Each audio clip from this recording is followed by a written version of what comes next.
All right, so let's talk about pit fires. I'm just using a fire pit. You can dig a hole in the ground if you want. You can actually even use a charcoal barbecue. It's slightly different in there.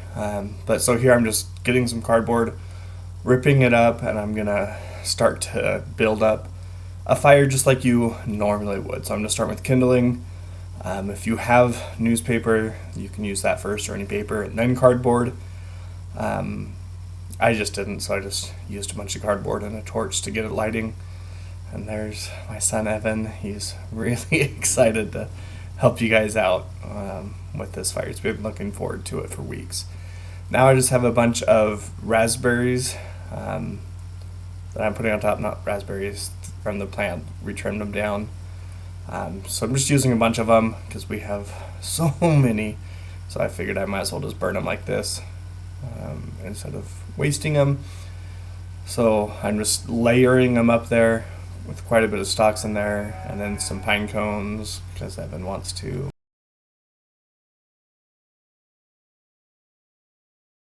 Okay, so now I'm just adding some bigger pieces on there. Notice I haven't lit it yet.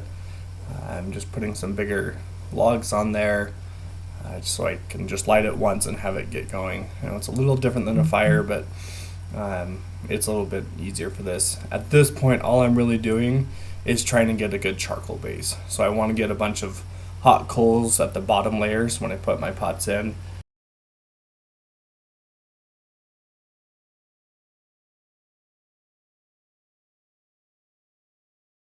Okay, so now I'm just going to start lighting it. So I just have my torch there. I'm just holding it to the fire or the cardboard, and I'm just going to get it lit real nice and good.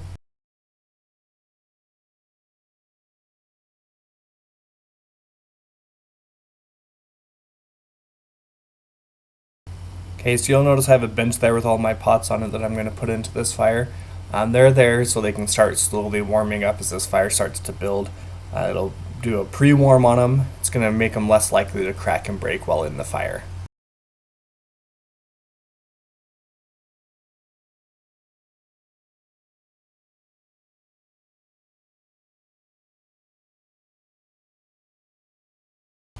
Okay, as that starts to keep burning down, I'm going to just add more wood onto it.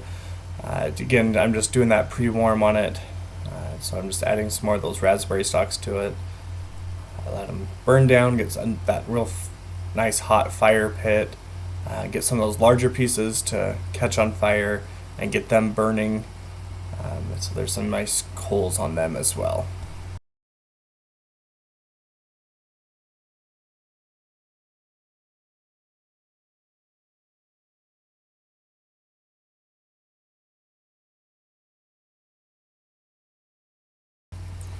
Okay, so now I'm just going to come around and I'm going to rotate these pots on the bench a little bit.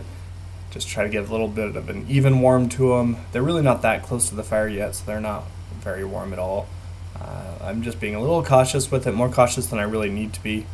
Just warming them up slightly. Be really cautious with trying to prevent that cracking and breaking in the fire pit.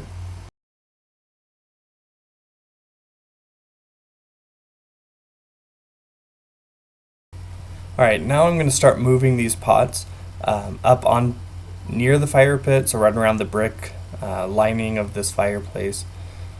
You can see I'm just going to grab them and put them around, get them a little closer so we can do that pre-warm. At this point, it's really only been burning for probably about a half hour, so it hasn't taken too long to get to this point.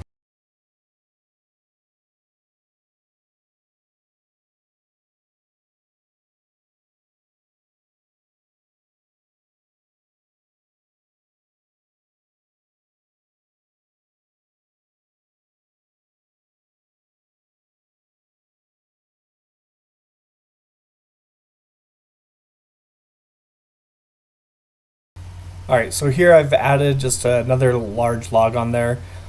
Let it burn a little bit. Now I'm ready to start getting ready to put my pots in. So I'm going to spread these coals and these logs out a little bit to make it so there's a little bit of a room inside in the center of this to put my pots. So I'm just kind of moving these around, creating that opening.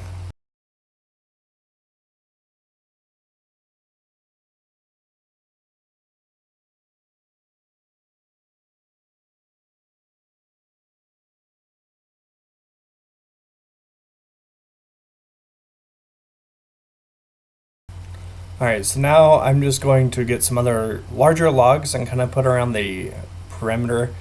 These are really mostly there so I can, when I stack up the other wood around the pots, it's less likely to fall very far. That wood, as it burns, it's not going to fall very far and crush anything. You can see it's just kind of there. I'm going to start layering the wood on top of those, over the top of those big logs, and that's going to help prevent them from cracking as well.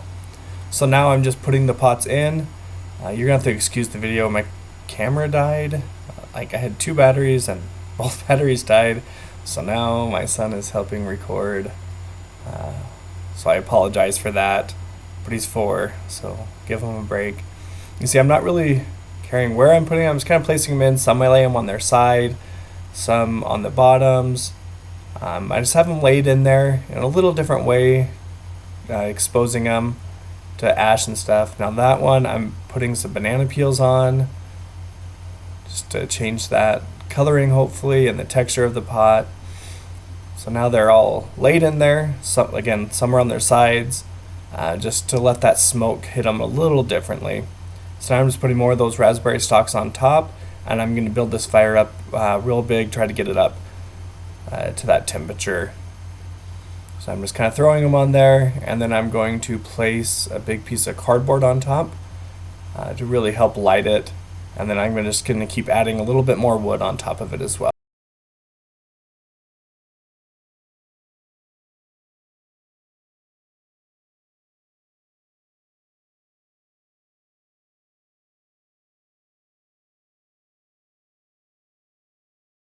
Alright, now I'm just using a shovel and I'm putting actually ice melt down on some of these pots.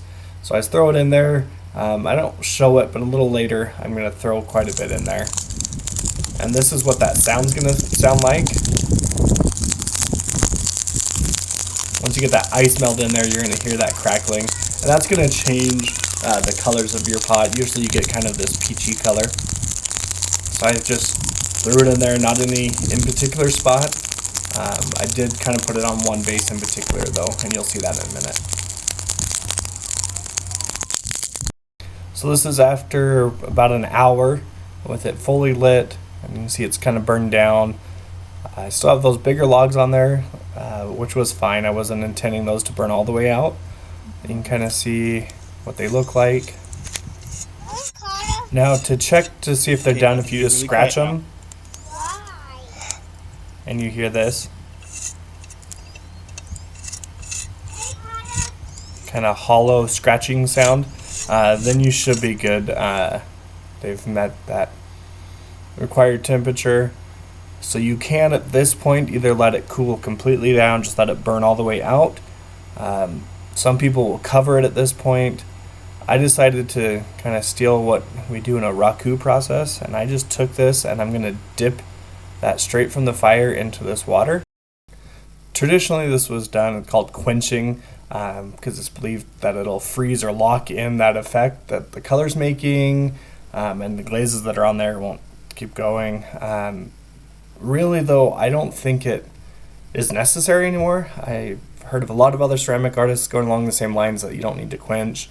I just really kind of wanted to try it on this one since I didn't care too much about it. I wanted to see what would happen just quenching off of a fire. So now I'm going to get into washing them. So I just have a steel wool here. I prefer a Scotch-Brite pad. You just get a little wet and you just kind of scrape it off, making sure any soot isn't on there so it doesn't get onto your hands. I should mention this step should be done once the pots are completely cooled. Make sure they're not too hot to touch so we're not getting any more shock into it. Out of all of these, everything turned out. I did have 2 that broke a little bit. One though only broke because I dropped it, and the others just kind of broke in that process. There's a 40% chance in a pit fire that something's going to break, or you have a 40% break rate. So I'm just kind of cleaning it out, getting all that soot out, and then once they're all clean, I will just take a spray varnish, just a clear semi-gloss varnish, and spray over the top of these, and my pieces will be done. Hopefully you guys have some enjoyment with this and you're able to give it a shot. It was pretty fun. All in all, It was probably about 3 hours of time, about a 45-minute preheat, and then the rest of the time the pots were in there in that hot fire and then kind of cooling down until I could touch them. But it was pretty fun. It's enjoyable. You can see the coloration of these, and I'll have some pictures here in a minute. So next, I went ahead and I sprayed these down with this clear semi-gloss finish. Here's one vase before it got sprayed down, and then here it is after it got sprayed. You can see it just kind of livens it up a little bit. This vase is one that was just my B-mix clay, bisque fired first. Same with this. Those are both bisque fired B-mix clays into the pit fire. This one as well is a bisque fire B-mix. And then this one was just the straight up homemade clay. See, it has a little bit more of an orange color to it. This was a mixture of the homemade and B-mix clay. This one was a mixture as well, B-mix and homemade. And this one was just the homemade clay. You see, kind of got a cool color to it.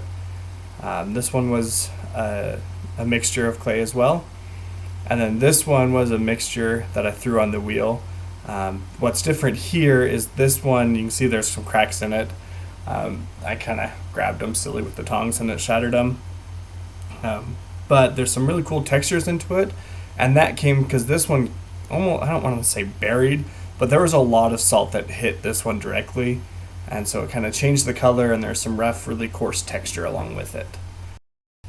So hopefully you guys are able to have some cool experiences doing a pit fire and you get some really cool colors to it. Go ahead and explore and try different things to put into your fire to see what they're going to do to change the colors and the textures of them. I'm excited to see what you guys come up with. Have a good time.